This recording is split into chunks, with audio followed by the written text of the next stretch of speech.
미국 정부가 직접 이런 광물 기업에 투자하는 경우 이게 미국 내에서는 최근에 MP 머터리얼즈라는 기업에 미국 정부가 유사하게 참여한 케이스가 있어요. 그건 히토류죠. 그렇죠. 네. 근데 이 사례는 미국 정부가 미국 기업에 투자하는 케이스인 거고 고려아연은 미국 정부가 해외 다른 국가 기업에 직접 지분을 투자한다라는 거기 때문에 이건 또 케이스가 좀 달라요. 무역 전쟁 그리고 팬데믹 이후에 공급망 교란 뭐 이런 것들과 관련해 가지고 미국과 중국의 갈등이 심해지고 있고 미국은 미국 주도의 금속 전략 동맹을 꾸미고 있다 보니 거기에 한 가운데에 이제 고려아연이 있다라고 또 볼 수가 있을 것 같습니다. 구리도 재련을 해야 되고 알루미늄도 그렇고 뭐 아연 뭐 여러 가지 금속들이 있는데 고려아연은 전 세계에서 아연하고 은 재련 1위 기업이에요. 경제적 본능 한미 재련 동맹의 실체와 경영권 분쟁 속 고려아연의 기업 가치를 분석해 보겠습니다. 안녕하세요. 저는 윤진아 기자고요. 이석진 원자재 해외투자 연구소장 모셨습니다. 안녕하세요. 안녕하세요. 네, 최근 고려아연이 미국 테네시에 11조 원 규모의 재련소 투자를 발표하면서 한미 재련 동맹을 선언했습니다. 내용이 구체적으로까지는 아니더라도 간단하게. 내용이 간단하게 하면은 되게 이렇게 건조하고 그다음에 좀 흔한 기사예요. 그러니까 고려아연이 미국 정부와 전략적 동맹을 통해서 약 11조 원 규모의 이 재련소 투자를 미국 테네시주에 이제 건설하기로 했다라는 어떻게 보면 흔한 경제 기사인데 이 배경에는 두 개의 커다란 전쟁이 있죠. 한 개도 아니고 두 개입니까? 두 개입니다. 그러면 큰 전쟁부터 갈까요? 네, 큰 전쟁은 역시 중국과 미국의 전쟁이겠죠. 어떻게 보면 이제 무역 전쟁 그리고 팬데믹 이후에 이 공급망 교란 뭐 이런 것들과 관련해 가지고 미국과 중국의 갈등이 심해지고 있고 미국은 미국 주도의 이런 어떤 그 금속 전략 동맹을 이제 꾸미고 있다 보니 거기에 한 가운데에 이제 고려아연이 있다라고 또 볼 수가 있을 것 같습니다. 지금 미국 정부 차원에서 지금 여기 참여한다는 게 인상적인 거잖아요. 보니까 국방부, 그러니까 전쟁부예요. 거기는 거기서 이제 인허가권 같은 것도 다 봐주고 이런 식으로 한다는 것은 광물이 지금 패권 경쟁에서 중요한 어떤 소재들, 뭐 반도체부터 뭐 안보, 무기 이런 거에 다 소요가 되니까 굉장히 중요한데 대부분의 광물들을 중국으로부터 가져오더라, 재련을 하더라. 안 되겠어. 이제 한국을 통해서 우리 편인 한국을 통해서 우리가 이 재련 기술을 한번 습득하겠다 이런 맥락이라는 거죠. 뭐 그런 것과 유사한데요. 지금 기본적으로 전 세계 금속들 뭐 재련이라고 봐야겠죠. 이런 것들의 한 40%에서 60% 정도는 중국이 하고 있어요. 그래서 뭐 세계 공장 하면 중국이잖아요. 그러니까 당연히 이건 쪽도 그 중국이 담당하고 있는 건데 이게 미국이 못해서 안 한 게 아니라 과거에 어떻게 보면 미국은 이제 핵심 뭐 이제 뭐 IT라든지 서비스라든지 이런 쪽으로 나가고 좀 이윤이 낮은 이런 제조업이나 이런 것들은 신흥국 주로 중국 쪽이 해라 이런 식으로 해가지고 사실 자유무역이 발전했던 거잖아요. 그렇죠. 그렇죠. 근데 이제 보호무역으로 전환되면서 아 이거 이러다가는 또 문제가 생기겠네라는 어떤 미국 측의 고민이 이러한 결과로 가고 있는 건데 그 와중에 왜 고려아연을 선택한 것이냐. 그렇습니다. 그 중에 왜 고려아연인 것인가. 뭐 일단 가장 우방 동맹국이기도 하고요. 고려아연이 재련 업계 중에서 특출난 부분들이 있어요. 그러니까 제조업이 우리가 강하잖아요. 그런데 그 강한 정도가 그 재련 이슈에서도 글로벌하게 강점이 있는 수준의 회사였군요. 예를 들어서 뭐 구리도 재련을 해야 되고 뭐 그 알루미늄도 그렇고 뭐 아연 뭐 여러 가지 금속들이 있는데 고려아연은 전 세계에서 아연하고 은 재련 1위 기업이에요. 사명도 고려아연이잖아요. 그렇죠. 그러다 보니까 이 아연도 그렇고 은도 그렇고 미국이 어떻게 보면은 전략 자원으로 지금 전략 강물로 지정하고 있는 것들이기 때문에 그런 측면에서 고려아연을 택한 것은 상당히 자연스러운 또 그런 과정이라고 볼 수가 있겠죠. 큰 전쟁과 관련해서 조금 더 여쭙고 싶은 게 그 구조를 보니까 이번에 투자하는 거 이게 원래는 우리가 미국이 글로벌 공급망 재편 과정에서 뭐 우방국들을 쫙 줄 세우기를 할 때 보조금을 줄게 정책을 썼단 말이에요. 네. 과거에는 이른테면 반도체 같은 게 그런 그렇죠. 거였겠죠. 네. 근데 이번의 경우에는 네. 보조금이 아니라 네. 우리 아예 지분 투자야. 네네. 그래서 결과적으로 고려아연의 10% 정도의 지분을 네. 갖게 되더라고요. 네. 미국 정부가. 네. 이게 무슨 국가 자본주의인가 약간 신기하기도 하고 미국 정부가 주주가 되는 네. 그런 상황이 벌어지는 거잖아요. 네. 이런 상황은 처음 보는 거라서 그 그렇죠. 정도로 미국이 이것이 되게 중요하구나를 네. 방증한다고 보면 될까요? 그러니까 지금 요 사례 중에 네.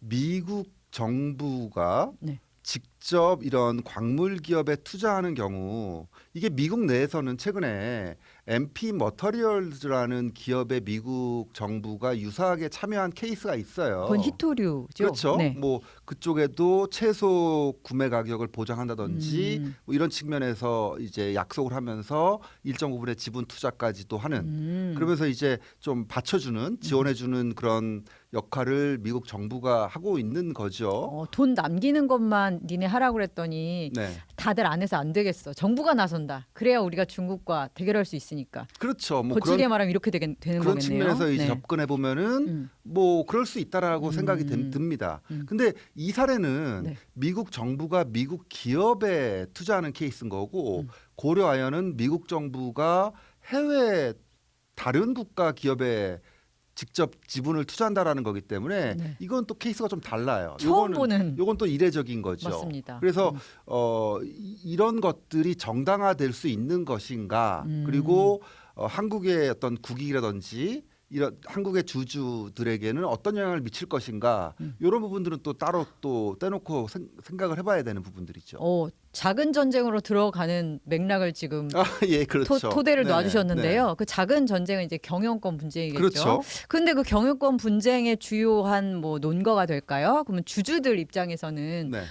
나는 개인 투자자인데 미국이라는 그냥 대주주도 아니고 미국 정부라는 시어머니 주주가 생긴 거잖아요. 네. 미국의 니즈에 맞춰서 기업의 이익이 반대로 갈 수도 있는 거잖아요. 네네. 솔직히 돈은 못 버는데 미국 안보에는 도움이 되는 이런 식으로 상충되는 이슈도 생길 수 있을 것 같고요. 네. 이런 부분과 관련해서 주주들은 되게 민감해질 수 있는 네. 상황인 것 같습니다. 근데 정부 입장에서는 우리 정부 입장에서는 일개 기업의 이익 네. 또 중요한 거지만 보호해야 되는 거지만 한미 동맹이라는 네. 전략적인 파트너라는 그 자원 보이지 않는 자원도 되게 중요한 거잖아요. 네. 그런 의미에서 한국 정부 입장도 약간 애매할 것 같아요. 그렇죠. 그러니까 지금 이게 제가 상당히 중립적으로 얘기를 하려고 상당히 노력을 해요. 이게 그 양측의 의견이 첨예하게 갈리고 있기 때문에 네. 어느 한쪽의 편을 들어주는 건 상당히 위험할 수 있기 때문에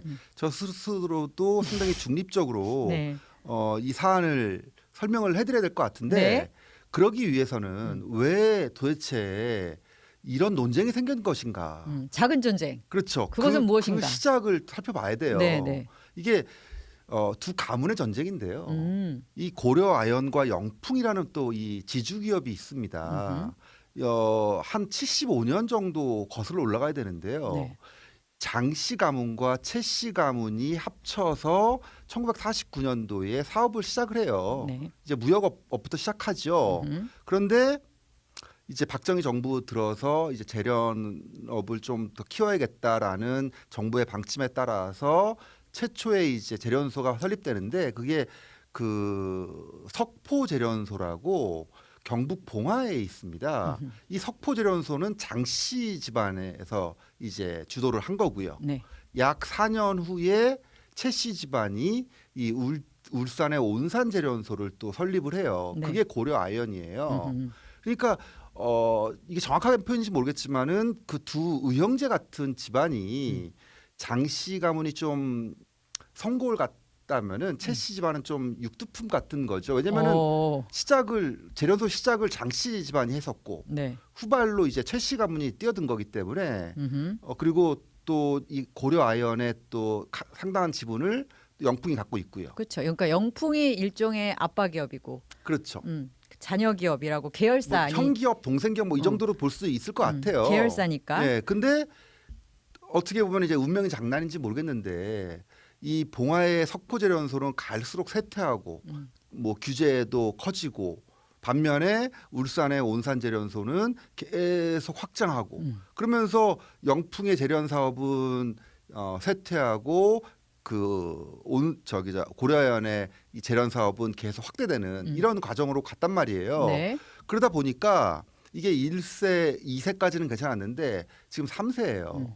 이러면서 고려아연의 지금 현 최윤범 회장은 이거 우리가 돈 벌어서 영풍에다가 너무 배당을 많이 해주고 이거 진짜 뭐 내가 뼈 빠지게 이래가지고 땅 가면 좋은 일 하네 이런 생각이 들 수밖에 없겠죠. 그러다 보니까 이제 독립 경영의 이제 기치를 가지고 뭔가 이제 계획을 짜고 있는 와중에 당연히 영풍은 이거에 대한 불만이 커질 수밖에 없었죠. 왜냐면은 지금 영풍이 얻는 영업이익보다도 고려아연에서 배당 받는 게 더 크단 말이에요. 그러니까 고려아연이 독립한다? 이건 되게 영풍에게는 커다란 문제죠. 그렇죠. 그래서 이제 시작된 게 영풍이 이 MBK라는 사모펀드를 끌어들여서 백기사로 끌어들여서 이 경영권을 가져오겠다라고 시작된 게 한 1년 반 정도 된 전에 시작됐던 이 고려아연 경영권 분쟁이고요. 네. 지금 이제 거꾸로 이제 고려아연이 카운터 펀치를 날린 게 미국이라는 미국 정부라는 백기사를 끌고 와서 이 지분을 이제 우호적으로 가져가겠다라는 거죠. 실제 이 전까지만 하더라도 영풍 쪽의 어떤 지분이 한 46%, 그다음에 고려아연 쪽이 한 31% 정도였는데 한 15% 가까이 차이 났단 말이에요. 근데 지금 만약에 지금 고려아연의 이 신의 한 수라고 얘기할 수 있는 요 미국 정부의 전략적 동맹을 가져오게 되면은 이게 제3자 유상증자 배정이란 말이에요. 무조건 미국 정부만 주식을 가져갈 수 있어. 그렇죠. 그러니까 기존에는 어떻게 보면은 기존 주주들이 그 돈을 더 태우는 방식이었다면은 이거는 딱 미국 정부와 민간 기업을 지정해서 이들 제3자에게 배정해서 유상증자를 하는 거기 때문에 지분 구조가 확 바뀌어요. 만약에 고려아연의 지금 계획대로 된다면은 지분이 대략적으로 한 41대 한 38, 39 이렇게 돼가지고 거의 비슷해집니다. 그러면은 아무래도 경영권 분쟁에서 고려아연이 유리해지는 쪽으로 갈 가능성이 높아요. 그래서 지금 여기서부터 시작되는 이 문제가 결국 22일, 23일 양일간 뭐 언젠지 모르겠지만 법원에서 이 제3자 배정 유상증자 이게 네. 제대로 된 것이냐 아니면 불법인 것이냐 제동이 걸릴지 여부가 대해서 판결이 나오게 돼 있어요. 네. 상당히 지금 중요한 순간이라고 볼 수 있습니다. 정리를 해보자면 그 영풍과 고려아연이 싸우고 있다. 네. 경영권을 두고. 네. 그런데 영풍 쪽이 네. 일종의 백기사로서 사모펀드를 끌고 들어오자. 네. 고려아연 가만히 있을 수 없다. 우리는 더 센 백기사를 들고 오겠다라며 그렇죠. 미국 정부, 지금 미중 패권 전쟁의 어떤 시류를 잘 탄 고려아연입니다. 네. 미국 정부를 백기사로 들고 왔고, 그리고 이것은 아직 실행이 되지 않은 단계, 네. 계획 계획 단계인데 그 계획의 주요 그 포인트는 미국에게만 신주를 판다. 네. 미국 정부에게만 이제 신주를 배정을 하게 되면은 네. 결국 미국 정부가 고려아연의 10% 주주가 돼요. 그러면은 어떻게 보면은 기존 주주 입장에서는 야 이거 우리하고 상의 하나도 안 하고 그냥 고려아연 이 경영진이 전체 주식의 10%를 미국 정부에게 넘긴다. 이렇게 되면은 어떻게 되는 거지? 당연히 우리한테 불리해질 수 있겠네. 그렇죠. 라는 생각을 할 수밖에 없는 거고요. 네. 이게 돌이킬 수 없는 부분들이기 때문에 이 건과 관련돼서는 법원이 어떻게 판결할지에 따라서 진짜 희비가 엇갈릴 수밖에 없는 알겠습니다. 그런 상황이에요. 그러니까 유상증자라고 하면 이제 주식을 새로 창출해서 그것을 판다는 거잖아요. 그렇죠. 그래서 이제 결과적으로 비율을 맞추겠다는 계획인 것 같은데요. 그래서 법원은 가처분 소송을 지금 심사하는 셈이고요. 네. 이 신주 발행이 맞는가 적법한가를 네. 따지게 되는 거고 그것은 곧 나올 예정이다. 그렇죠. 거기서 지금 한 가지 정리하면 될 지금 것 같습니다. 법원에서 얘기하고 있는 것 중에 하나가 중요 쟁점 중에 하나가 네. 영풍 쪽에서는 음. 이거 그 미국이 네. 그 이런 구조를 미국 정부가 정말 요구했는가? 그러니까 고려아연이 정말로 미국이 그렇게 요구를 했다라는 거거든요. 그래서 법원 쪽에서는 정말 미국이 지분 참여를 요구했는가에 대한 서류를 네. 가져와라라고 했던 거거든요. 그래서 이런 부분들이 상당히 중요한 쟁점이 될 것 같아요. 그러니까 고려아연이 미국에게 먼저 제안을 했는 것인가, 아니면 미국 정부가 고려아연에게 제안을 한 것인가, 누가 제안한 거가 되게 중요한 쟁점이 될 것 근데 같아요. 제가 미국 정부 입장에서 생각을 해보면 네. 내가 미국 정부고 당장 어떤 국가 안보와 직결되는 금속 재련 기술이 필요하다라고 했을 때 네. 거기에 지분을 어느 정도 확보해서 정부 차원에서 통제하는 것은 나름대로 일리가 있어 보이거든요. 네. 그래서 그 부분은 어떻게 될지 좀 지켜봐야 될 것 같습니다. 그 자국 기업이라면은 그럴 수 있어요. 근데 타국 기업에게는 그렇게 한 케이스들이 거의 없기 때문에 새로운 케이스긴 되게 합니다. 전례가 없기 때문에. 하지만 지금 전례 없는 어떤 세계 글로벌 공급망 재편이 이루어지고 있기 때문에 네. 그런 점에서 네. 하워드 러트닉 상무장관이 고려아연 테네시 재련소는 미국의 큰 승리다 이렇게 얘기를 했더라고요. 그래서 네. 미국 정부 입장에서도 이거는 되게 필요한 이슈였던 것 같다라는 어떤 정황들이 많이 보여서 네. 우리나라 법원의 판결도 어떻게 네. 될지 매우 궁금한 상황입니다. 그렇죠. 그렇다면 결국 투자자 입장에서는 두 가지를 생각해 볼 수 있을 것 같아요. 이렇게 되면 고려아연이 나에게 더 큰 어떤 배당을 줄 수 있을 것인가, 네. 고려아연이 더 큰 기업이 될 수 있을 것인가, 네. 좀 큰 물에 가서 놀면 네. 좀 더 나아지지 않을까라는 기대를 하시는 분들도 있을 것 같거든요. 네. 왜냐하면 지금 중국을 배제하면 네. 어떻게 보면 고려아연이 글로벌한 1등 네. 기업인 거잖아요. 네네. 어떤 면에서. 네. 지금 제가 대표적으로 안티모니를 예로 들고 싶어요. 네.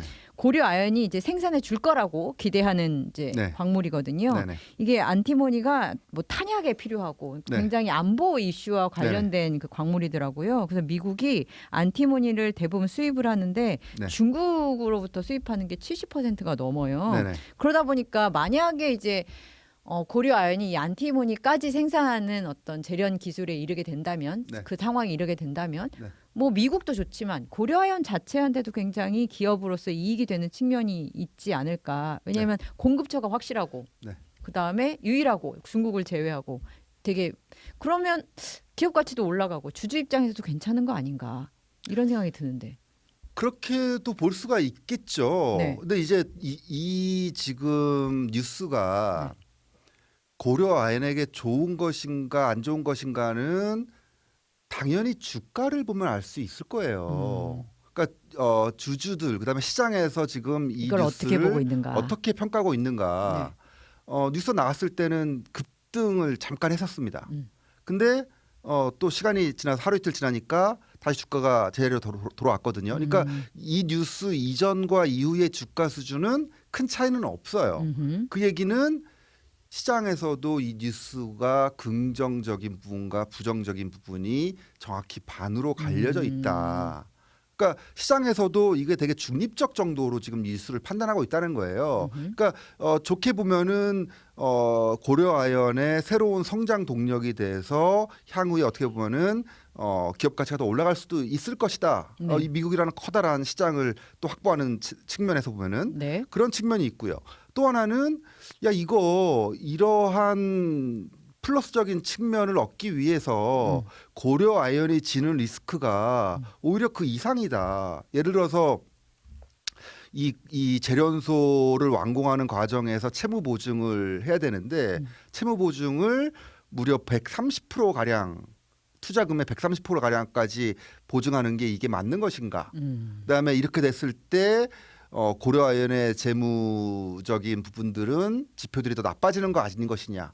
그다음에 더 큰 이제 불확실성은 미국과 중국이 이렇게 태격태격하지만 1년 2년 지나고 또 정권 바뀌고 이래가지고 그렇죠. 다시 또 사이가 좀 좋아지면 이거 실제로는 그 시장에 건설이라든지 실제 어떤 성장 측면에서 필요한 금속 수요가 증가해서 재련소를 건설하는 게 아니라 미국 측의 어떤 중국 견제에 따른 안보 이슈로 원래 뭐 부족하지 않은 걸 더 짓는 거기 때문에 어허. 이거 나중에 되면은 어. 공급 과잉될 수 있는 것도 아니냐 이런 지적들도 있는 거예요. 길게 보면 그런 부분도 생각할 수 있겠군요. 그렇죠. 공급망 재편이라는 것이 사실 트럼프기에 좀 드라마틱하게 진행이 세게 되는 측면이 있다라고 판단하시는 분들은 그렇게 볼 수도 있겠네요. 그렇죠. 그러니까 이게 원래대로 우리가 뭐 그냥 자유무역 시대에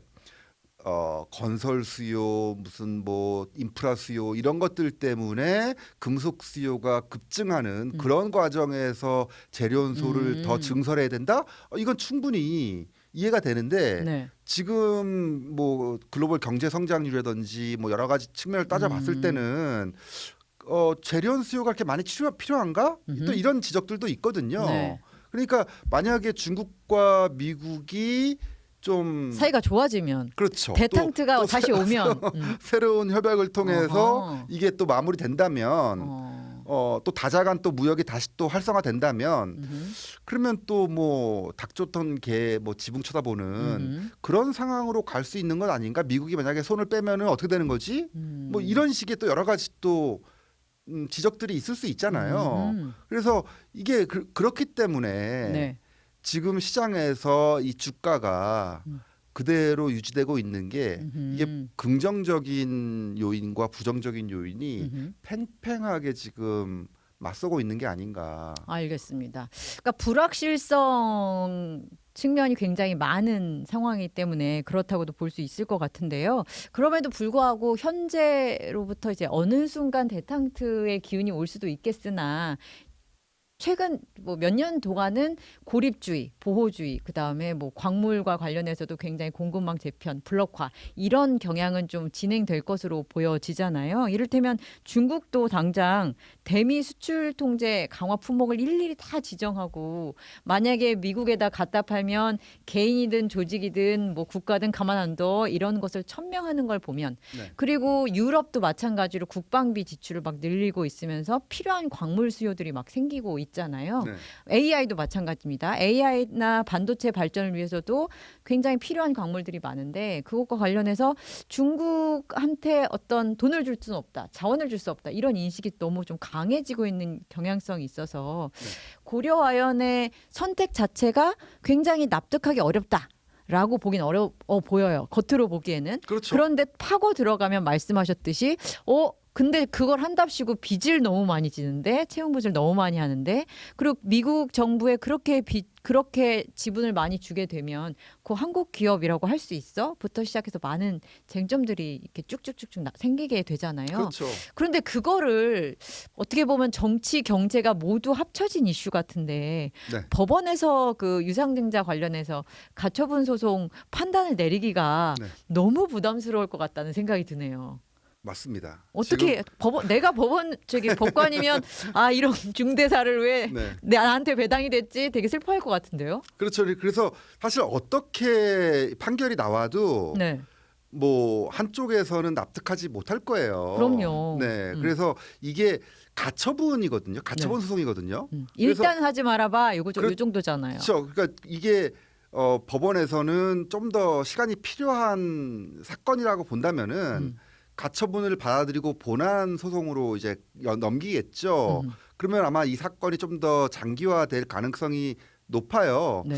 그래서 제가 뭐 어떻게 예상하기는 어려운데 이게 만약에 뭐 법원이 뭐 정치적일 리는 없잖아요. 이게 정치적으로만 놓고 본다면은 고려아연이 더 유리한 게 이게 미국 정부가 껴 있고 한국 정부가 정부도, 환영하고 그렇죠. 한국 정부도 좀 환영한 이게 그 관세와 관련해서 미국의 눈치를 많이 봐야 되는 상황이기 때문에 네. 한국 정부 통상자원부도 좀 환영과 관련된 이런 메시지를 냈고요. 이런 장관 시점이 측면에서 없습니다. 보면은 고려아연에게 좀 유리한 쪽으로 쏠릴 것 같긴 합니다만 이런 정치적인 고려를 하지 않는다면 이거는 당연히 주주들의 이익과 관련된 부분이고 빠르게 판단을 하는 것보다는 좀 더 시간을 두고 판단하는 게 맞다라고 본다면은 네. 가처분 소송이 받아질 가능성도 당연히 있어요. 배제할 수는 없다. 예, 그래서 뭐 진짜 뭐 5대 5까지는 아니겠지만 네.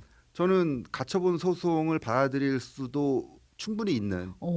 예, 뭐 한 3-40% 정도는 충분히 그럴 가능성도 있다라고 봅니다. 그렇군요. 예, 왜냐면 이게 한번 그냥 기각되면은 되돌이킬 수 없는 이제 그 상황으로 가기 때문에 네. 이게 법원에서 하루 이틀 뭐 사실 한 일주일도 안 된 상황이거든요. 요 상황 동안에 이게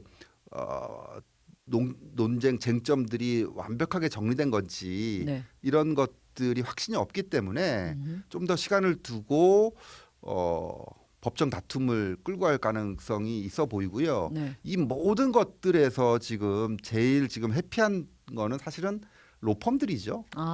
그렇죠. 그 양측의 아까 작은 전쟁이라고 일컬어주셨던 양측의 로펌들은 사실 어마어마하게 돈을 받고 있겠어요. 그렇죠. 하지만 한국에서 제일 똑똑하다고 하는 사람들이 모인 단체가 로펌인데요. 그 중에서도 뭐 알만한 뭐 김앤장이나 뭐 태평양, 세종 뭐 수많은 그 로펌들이 다 붙어 있겠네요. 그렇죠. 양쪽에 다 붙어가지고 엄청난 조언과 기획과 지금 사실 어떻게 보면은 지금 이런 모든 판들의 변화가 그 배경에는 이 로펌들이 있거든요. 이거 아마 드라마로 찍어도 되게 재밌을 거예요. 이 재벌들과 이 로펌들끼리 껴가지고 거기다가 또 정치 권력까지 또 그럼요. 있으니까 그러니까 거의 모든 요소가 다 있네요. 거의 뭐 대하 드라마급이 되지 않을까 싶기도 하거든요.